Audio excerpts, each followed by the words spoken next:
어린 시절에 연을 날려보신 적이 아마 있으실 텐데요. 어르신들은 아마 연 날리기 많이 하셨을 텐데 저도 연 날리기를 아주 많이 했었습니다. 제가 어린 시절에는 이 대전의 안영동 그 안영리에서 살았었는데요. 그 안영리는 개울가가 있어가지고 바람이 많았습니다. 그래서 이 설날쯤이 되면 항상 연 날리기를 했었어요. 연을 높이 날리는 것은 사실은 굉장히 어려운 작업입니다. 그냥 쉽게 연이 날아가는 게 아니잖아요.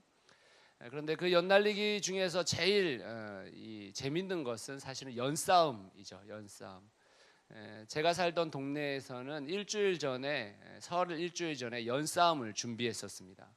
연싸움을 준비하려면 이 유리를 이렇게 빻죠. 그런 거 아시죠, 아버님? 해보셨죠? 유리를 잘게 빠야 합니다. 그리고 풀을 씁니다. 한쪽에서는.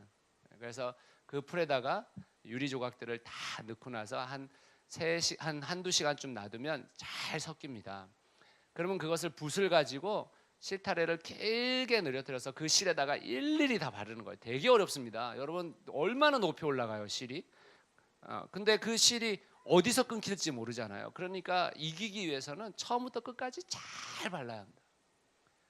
그것을 잘 발라가지고 이 유리가 이 실타래에 꼼꼼하게 묻도록 만들죠. 그래서 그늘에서 한 3-4시간쯤 말리면 탄탄한 실타래가 됩니다. 그래서 그것을 감아뒀다가 누구하고 싸울 것인가 이것을 이제 고민하면서 설을 맞이하게 됩니다. 그랬던 기억이 굉장히 많아요. 근데 연을 날리다 보면 어떤 일이 벌어지냐면 연이 높이 올라가는데 지나가는 분이 항상 물어요. 항상 연이 도대체 어디 있냐 이렇게 묻죠. 어디 있냐? 야, 연이 살아있기는 한 거야? 이렇게 물으시죠, 어르신들이. 그러면 이 소년들이 항상 이렇게 대답했습니다. 아버지, 이 팽팽한 줄을 보세요. 지금 이 팽팽한 줄이 지금 있는데 연이 당연히 하늘에 있죠. 저 푸른 하늘을 얼마나 멋있게 지금 날고 있습니까? 이렇게 말씀드립니다.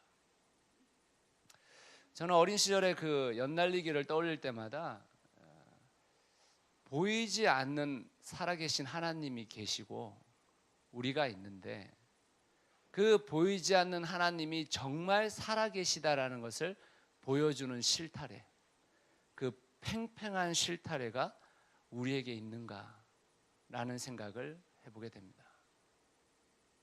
여러분은 어떠세요? 여러분은 누군가에게 하나님이 살아계시다라고 말해줄 수 있는, 보여줄 수 있는 그 팽팽한 실타래를 가지고 계십니까? 전도라는 게 뭡니까? 전도라는 것은 여러분들이 누군가를 끌어다가 여기에 앉혀놓는 게 전도가 아니라 실제로 전도라는 것은 여기에 앉아있는 그 한 사람이 여러분들의 삶을 통해서 정말 하나님이 살아계시구나라는 것을 보고 듣고 그래서 다시 하나님을 신뢰하게 되는 게 전도죠. 그 전도가 이루어지기 위해서는 반드시 우리에게 뭐가 필요하냐? 팽팽한 실타래가 필요하다는 것입니다. 하나님과 우리를 연결하고 있는 그 팽팽한 실타래가 누군가에게 보여지고 누군가에게 들려지고 누군가에게 깨달아지면 그게 진짜 복음 전도인 것입니다. 우리는 그 팽팽한 실타래를 가질 수 있어야 합니다. 오늘 본문을 통해서 제가 여러분들에게 같이 나누고자 하는 것은 이스라엘 백성들과 하나님 사이에는 그 팽팽한 실타래가 있었다는 것입니다. 애굽 사람들에게 보여줄 수 있는 그 삶의 현장에 팽팽한 실타래가 있었다는 거예요. 그게 어떻게 드러나는가? 하나님과 이스라엘 백성들을 연결되어져 있다는 것을 보여주는 매개체, 그게 무엇이었는가? 좀 여러분들과 살펴보려고 합니다. 첫 번째 매개체는 출애굽기 11장 2절에서 3절 말씀에 나타나는데요. 같이 한번 읽어보겠습니다. 시작. 백성에게 말하여 사람들에게 각기 이웃들에게 은금 패물을 구하게 하라 하시더니 여호와께서 그 백성으로 애굽 사람의 은혜를 받게 하셨고 또 그 사람 모세는 애굽 땅에 있는 바로의 신하와 백성의 눈에 아주 위대하게 보였더라. 2절 말씀에 보니까 오늘 본문이 어떤 본문이냐면 애굽 땅에 살아가던 이스라엘 백성들, 노예로 살던 이스라엘 백성들, 남자들만 60만에 가까운 그 노예들이 밖으로 빠져나가게 돼요. 애굽 사람들이 좋아했을까요? 안 좋아했을까요? 좋아했을 리가 없죠. 자신들의 삶을 지탱해 주고 있는 노예들이 60만, 남자만 60만인데 그러면 한 140만 되는, 적어도 그 사람들이 빠져나간다는 거거든요. 그러면 그들에게는 굉장히 큰 문제가 생겨지죠. 그런데 어떤 일이 벌어질 거라고 지금 하나님이 말씀하시냐면, 그 애굽의 백성들이, 이스라엘 백성들이 나가는데 자기들의 은금 패물을 모두 다 구해서 그들에게 주게 만들 것이다 라고 말해주고 있는 것입니다. 하나님이 이스라엘 백성들과 연결되어져 있다는 것을 어떻게 보여주고 있냐면, 자발적으로 그들이 자신의 은금을 내어놓아 가지고 그들을 환송하게 될 것이다 라고 말해주고 있는 것입니다. 매개체, 환송의 매개체가 있는 것입니다.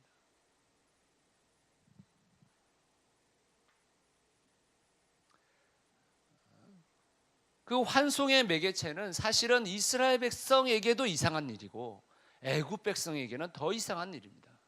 그럴 수 없는 거거든요. 그 모순이 지금 일어나고 있는 거라는 것입니다. 그렇다면 이러한 일들이 어떻게 해서 일어나는 것인가? 보이지 않는 하나님의 무엇인가가 이들로 하여금 이것을 가능케 한 것인가? 본문 7절 말씀에 그것이 나와 있습니다. 같이 한번 읽어보겠습니다. 시작. 그러나 이스라엘 자손에게는 사람에게나 짐승에게나 개 한 마리도 그 혀를 움직이지 아니하리니 여호와께서 애굽 사람과 이스라엘 사이를 구별하는 줄을 너희가 알리라 하셨나니. 본문에 보니까 이스라엘 자손에게는 사람에게나 짐승에게 개 한 마리도 그 혀를 움직이지 않게 될 것이다, 이렇게 얘기했습니다. 출애굽이 있기 전에 이스라엘 백성들을 광야로 내어 보내달라고 바로에게 부탁을 하지만 바로가 그 부탁을 듣지 않으니까 모세가 10가지 재앙을 내리죠. 그런데 그 10가지 재앙 중에 마지막 재앙인 10번째 재앙, 장자의 죽음 이전에 있은 지금 이야기인데요. 지금 이 이야기가 무엇이냐면, 하나님께서 사자를 보내서 모든 애굽의 장자들을 치시겠다고 했습니다. 모든 애굽의 첫째들을 다 죽여버리겠다 얘기하셨어요. 뿐만 아니라 사람뿐이 아니라 동물들도 첫 번째 난 것은 싸그리 다 죽여버려서 하나님의 살아계심을 드러내겠다, 이렇게 얘기를 하셨습니다. 그런데 이스라엘 백성에게는 개 한 마리도 그 혀를 움직이지 않겠다. 다시 말하자면 어떠한 미물도 이스라엘 백성은 건드리지도 못하게 하겠다 얘기한 것입니다. 다시 말하자면 하나님의 보호하심이 이스라엘 백성들에게 애굽 사람들이 은금을 주면서까지 밖으로 나가는 것을 환송케 만든 매개체라는 것입니다. 실제로 일어난 일은 은금을 주어서 환송한 거지만 그 뒷면에 정말 큰 매개체는 무엇인가? 하나님의 보호하심이 있었다라는 것입니다. 하나님의 보호하심이 이스라엘 백성의 어떠한 사람들일지라도, 이스라엘 백성의 어떠한 가축들일지라도 절대 해하지 못하게 만들고 있는 것입니다. 그 복을 누리고 있는 것을 통해서 애굽 사람들은 이스라엘과 하나님이 연결되어져 있다는 것을 알게 되어지는 것이죠. 두 번째로 이스라엘과 하나님이 연결되어 있다는 것을 사람들이 볼 수 있게 만든 매개체는 무엇인가? 3절 말씀에 나옵니다. 3절 말씀 다시 한번 읽어보겠습니다. 시작. 여호와께서 그 백성으로 애굽 사람의 은혜를 받게 하셨고 또 그 사람 모세는 애굽 땅에 있는 바로의 신하와 백성의 눈에 아주 위대하게 보였더라. 모세가 누린 것이 무엇이냐? 칭송을 받게 됐다고 지금 얘기하고 있죠. 모세가 칭송을 받게 됐다고 합니다. 그런데 여러분, 모세가 하나님으로부터 부르심을 받은 장면들 혹시 여러분들 기억하시는지 모르겠습니다. 사실 모세는 지금 애굽 사람들에게 원수같이 보여야 되는 거거든요. 그런데 애굽 사람들이 모세를 칭송하고 위대하게 보고 있다는 것입니다. 출애굽기 3장 1절에서 5절 말씀 보면 모세의 이 부르심에 대한 말씀이 나오는데 같이 한번 읽어보겠습니다. 시작. 모세가 그의 장인 미디안 제사장 이드로의 양떼를 치더니 그 떼를 광야 서쪽으로 인도하여 하나님의 삶 호렙에 이르매 여호와의 사자가 떨기나무 가운데로부터 나오는 불꽃 안에서 그에게 나타나시니라. 그가 보니 떨기나무에 불이 붙었으나 그 떨기나무가 사라지지 아니하는지라. 여호와께서 그가 보려고 돌이켜 오는 것을 보신지라. 하나님이 떨기나무 가운데서 그를 불러 이르시되 모세야 모세야 하시매 그가 이르되 내가 여기 있나이다. 하나님이 이르시되 이리로 가까이 오지 말라. 내가 선 곳은 거룩한 땅이니 내 발에서 신을 벗으라. 모세가 살인을 저지르고 나서 그리고 나서 이 애굽에서 도망쳐서 이제 광야로 나아갔는데 그 광야에서 이드로라는 장인 이르노라는 사람을 만나고 그 딸과 결혼을 하게 되죠. 그런데 그때 40년의 시간들이 흐르고 난 이후에 하나님께서 모세를 부르는 장면입니다. 떨기나무가 불꽃이 일어나는데 타지 않고 계속해서 생생하게 있는 것입니다. 이런 부르심의 현장 가운데서 모세가 어떻게 반응을 했는가가 중요한데, 반응을 보면 3장 11절에 보면 모세가 하나님께 아뢰되 내가 누구이기에 바로에게 서며 이스라엘 자손을 애굽에서 인도하여 내릴까. 다시 말하면 주님, 저희가 누군데 도대체 저를 애굽에 보내서 그 백성들을 이끈단 말입니까? 저는 할 수 없습니다. 이렇게 얘기했던 사람이에요. 그 다음 구절도 마찬가지입니다. 13절도 내가 갔었을 때에 누가 나를 보냈느냐 말하면 하나님이 보냈다라고 말하는데, 하나님 도대체 당신 누구시기에 그들이 믿겠습니까? 이런 말이에요. 지금 계속됩니다. 4장에서도 나를 믿지 아니하며 내 말을 듣지 아니할 겁니다. 하나님 절 보내시면 안 돼요. 심지어는 뭐라고 변명을 합니까? 10절 말씀 같이 한번 읽어보죠. 시작. 모세가 여호와께 아뢰되 오 주여 나는 본래 말을 잘하지 못하는 자니이다. 주께서 주의 종에게 명령하신 후에도 역시 그러하니 나는 입이 뻣뻣하고 혀가 둔한 자니이다. 주님, 저는 말도 잘 못해요. 이게 지금 겸손하게 얘기하는 게 아니죠. 주님, 저 못 가요. 하나님, 저 못 갑니다. 이 말을 한 것입니다. 그런 모세를 애굽 사람들이 위대하다고 칭하고 있습니다. 그 위대하다고 칭하게 된 이유가 무엇일까요, 여러분? 그것이 출애굽기 11장 4절 말씀에 있습니다. 같이 한번 읽어보겠습니다. 시작. 모세가 바로에게 이르되 여호와께서 이와 같이 말씀하시기를 밤중에 내가 애굽 가운데로 들어가리니. 출애굽에 10가지 재앙이 있었죠. 그렇죠? 그 10가지 재앙 중에 첫 번째 재앙부터 9번째 재앙과 이 10번째 재앙의 다른 점이 무엇인가? 그것은 바로 첫 번째부터 9번째까지의 재앙은 다 모세를 통해서 일어났다는 것입니다. 모세가 지팡이를 이렇게 가리키든지 간에 죄를 뿌리든지 손으로 무엇을 펼치든지 다 모세를 통해서 일어났어요.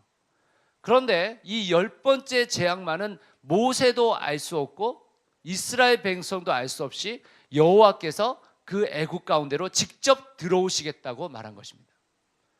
다시 말하자면 모세의 칭송, 위대하다고 칭송을 받게 된 것은 모세가 한 일이 아니라 누가 한 일? 하나님의 일하심 때문에 이루어진 것입니다. 하나님이 일하셔야 위대한 인생이 탄생하는 것입니다. 하나님이 일하셔야 사람이 누군가에게 칭송을 받을 수 있는 것입니다. 왜? 그 일이 자기가 한 일이 아니기 때문에.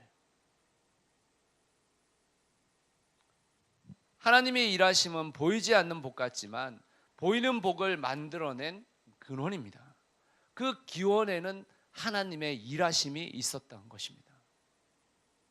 그렇다면 이 현장 가운데 우리가 던져야 할 몇 가지 질문이 있습니다. 첫 번째 질문, 지금 여러분들이 읽었던 이 본문의 내용들이 보이는 복이 먼저 왔습니까? 보이지 않는 복이 먼저 왔습니까?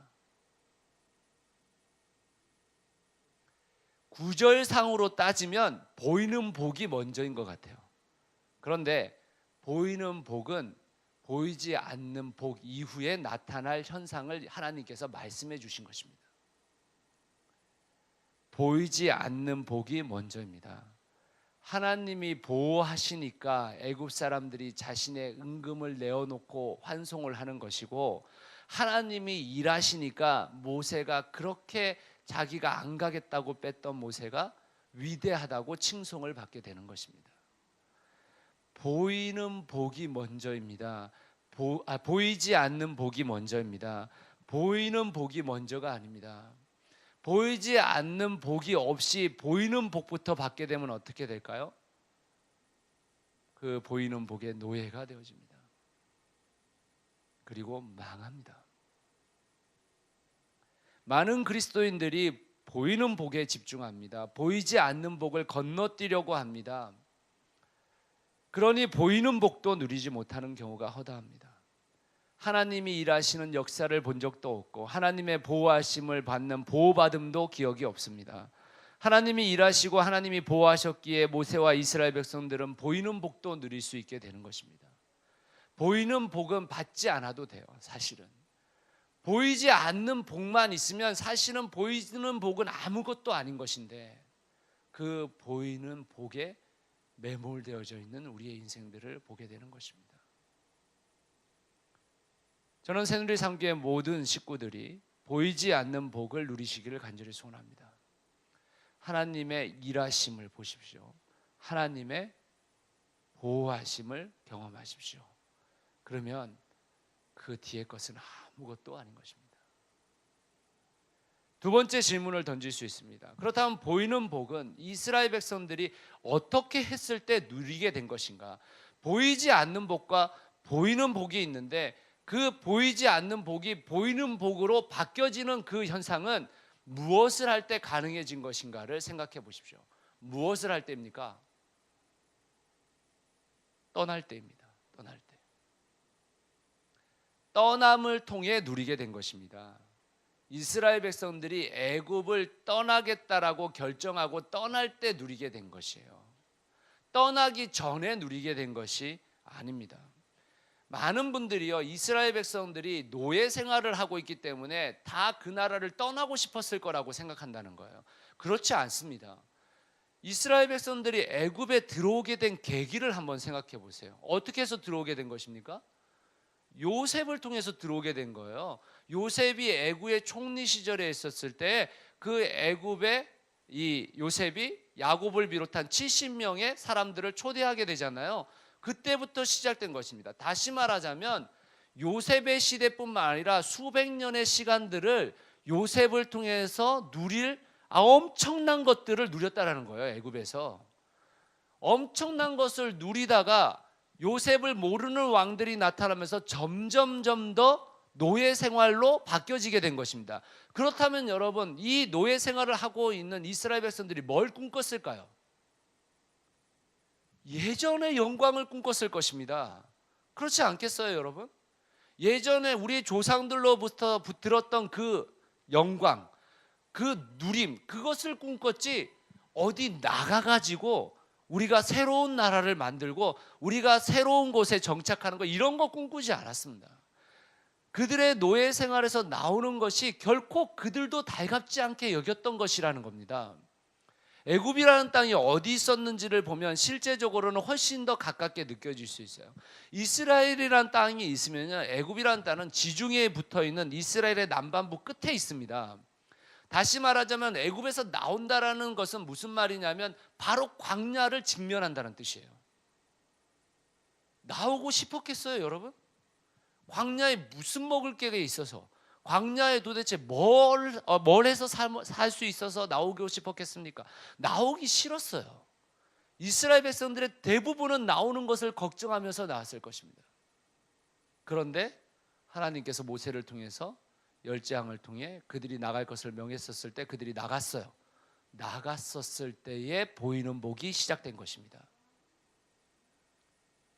하나님의 일하심은 우리가 일할 수 없는 크기의 일일 때 일하시는 겁니다. 우리는 가끔 이렇게 기도해요. 하나님, 저를 통해 일하십시오. 우리가 뭔데 우리를 통해서 일하신단 말입니까?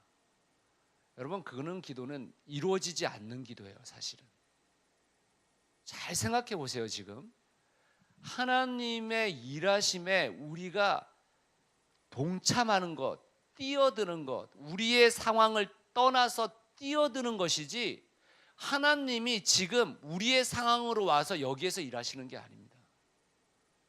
그건 거짓말이에요, 여러분. 거짓말이에요.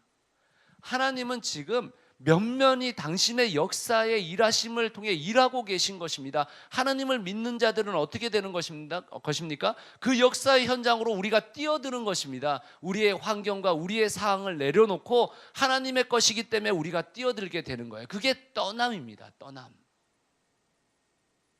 떠나야 하나님의 복이 우리 가운데 일어나는 것입니다.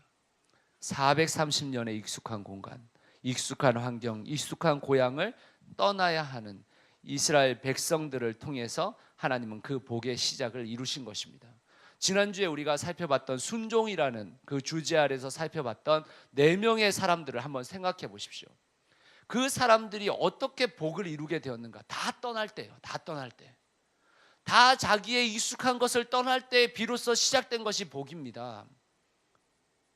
사랑하는 성도 여러분, 떠나시기를 간절히 소원합니다. 여러분이 살고 있는 익숙한 상황에서 떠나야 합니다. 매몰되어진 이 세상의 논리에서 떠나야 됩니다. 그렇지 않고서는 하나님의 복은 이루어지지 않습니다. 세 번째 질문입니다. 그러면 떠남을 지금의 우리에게 적용한다면 어떤 단어로 바꿀 수 있는 것인가? 여러 단어로 바꿀 수 있을 것입니다. 떠남이라는 그 단어를 여러 단어로 바꿀 수 있겠죠. 그렇지만 제가 바꾼 단어는 도전입니다. 도전. 우리의 일상에서 하나님의 일하심과 하나님의 보호하심을 경험하기 위해서는 반드시 도전해야 하는 것입니다. 하나님이 일하시는 곳을 찾고 뛰어들어야 합니다. 그러면 하나님이 보호하시는 것입니다. 우리가 도전하지 않는데 하나님께서 우리를 통해서 일하실 수 있을까요? 일하지 않습니다. 왜냐하면 우리가 떠나지 않으면 그것은 우리의 일이지 하나님의 일 크기가 되지 않기 때문입니다. 이 시대를 살펴보십시오. 이 시대가 하나님의 말씀대로 움직여지고 있습니까?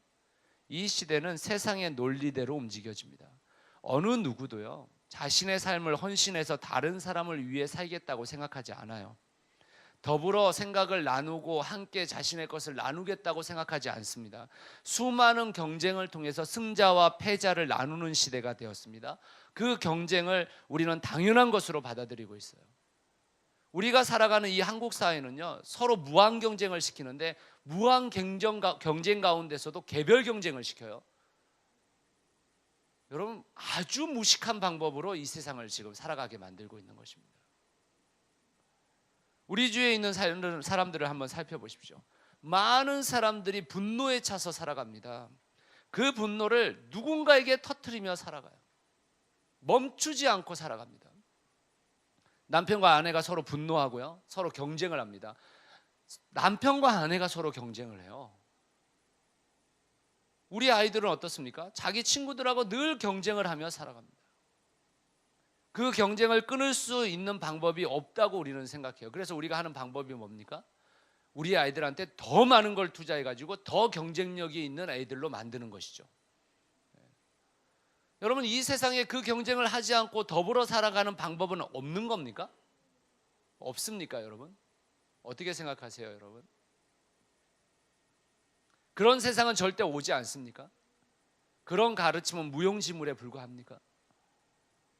이 세상의 논리에서 도저히 빠져나올 수 없는 것입니까? 그렇지 않습니다, 여러분. 그렇지 않습니다. 그렇지 않다고요, 여러분.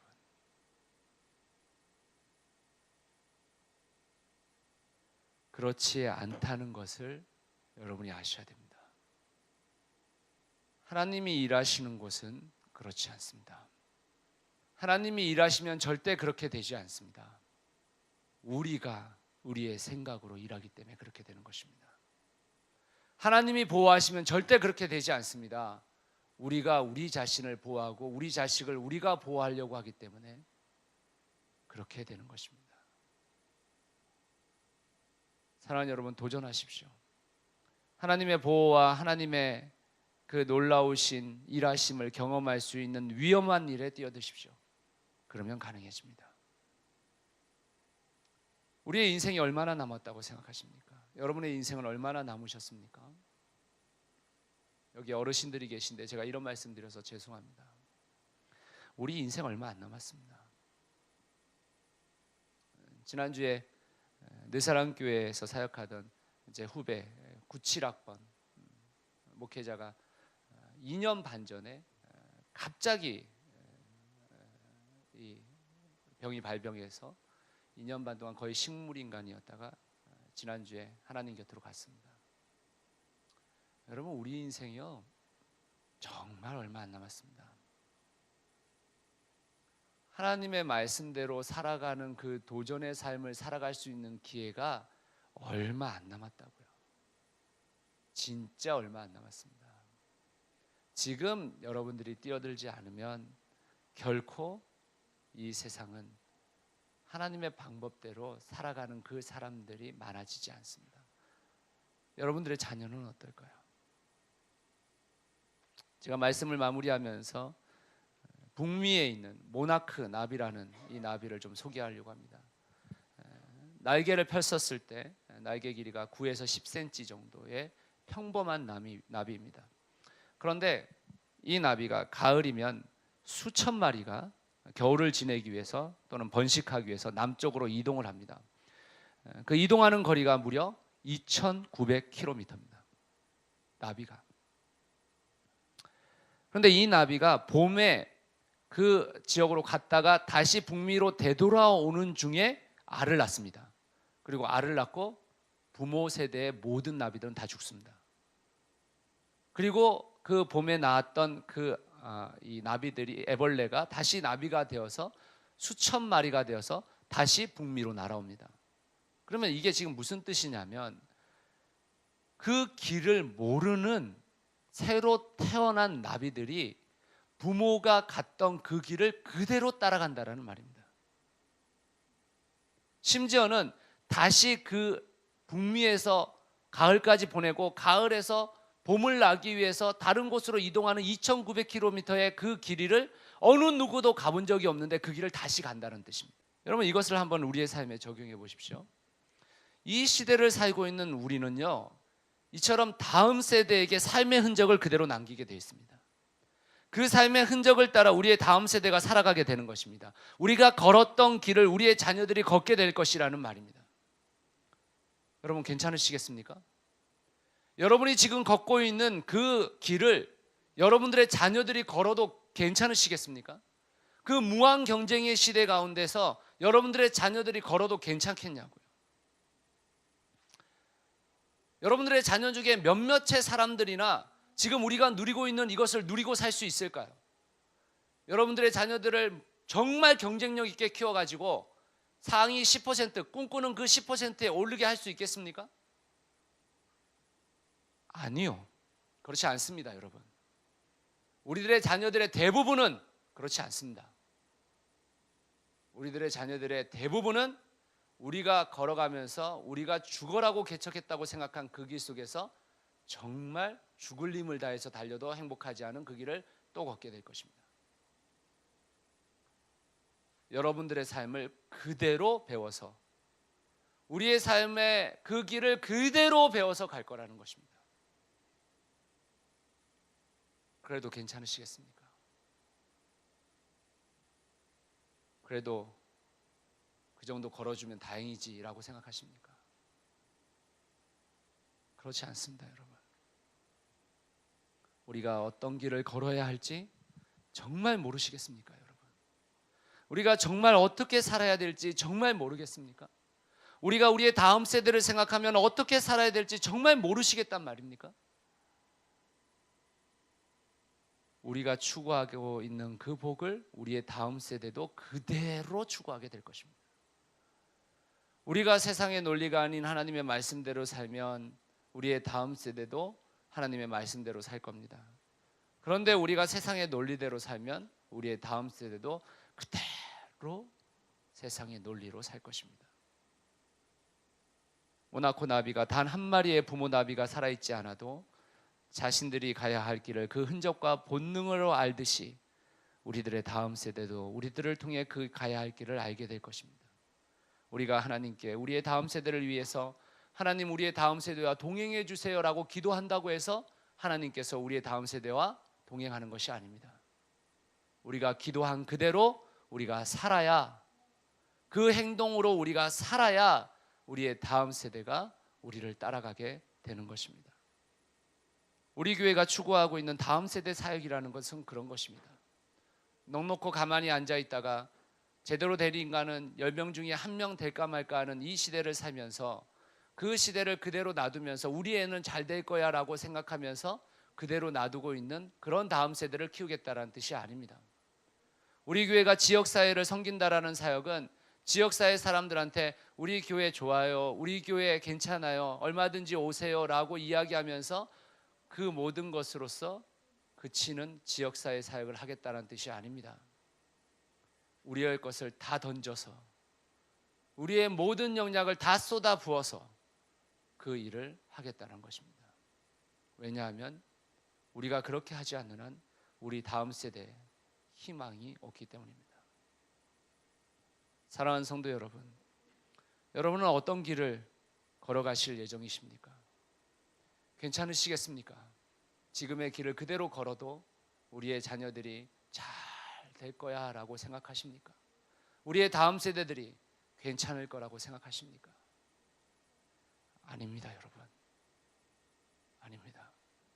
지금 우리의 것을 내어놓고 그 다음 세대를 위해서 쏟아 부어야, 우리의 모든 삶을 하나님의 방식으로 바꿔야 다음 세대가 살 수 있습니다. 이 한국 땅이 어떻게 하면 좋은 나라가 될까요? 어떻게 하면 행복한 나라가 될까요? 좋은 위정자가 뽑히면요, 예, 그럴 수도 있습니다. 그러나 좋은 위정자 한 명 뽑힌다고 달라지는 게 아닙니다. 우리가 좋은 위정자라고 뽑아나온 인간들이 지금 이 땅을 다 더럽히고 있는 거 아닙니까? 그렇잖아요, 여러분. 어떻게 하면 이 나라가 좋은 나라가 되고 어떻게 하면 이 나라가 행복한 나라가 되겠습니까? 우리가 하나님의 말씀대로 살면 됩니다. 지금 우리가 어떠한 나이든지 간에 하나님의 말씀을 붙잡고 하나님의 말씀대로 살면 언젠가 우리의 다음 세대들은 우리가 말하는 그 좋은 나라, 우리가 말하는 그 행복한 나라를 누리게 되는 것입니다. 비록 우리가 지금 그 모든 것을 누리지 못할지라도 우리의 다음 세대를 위해서 그 길을 걸어가 주시는 새누리 상교회 장년들이 되시기를 간절히 축원합니다. 함께 기도하겠습니다.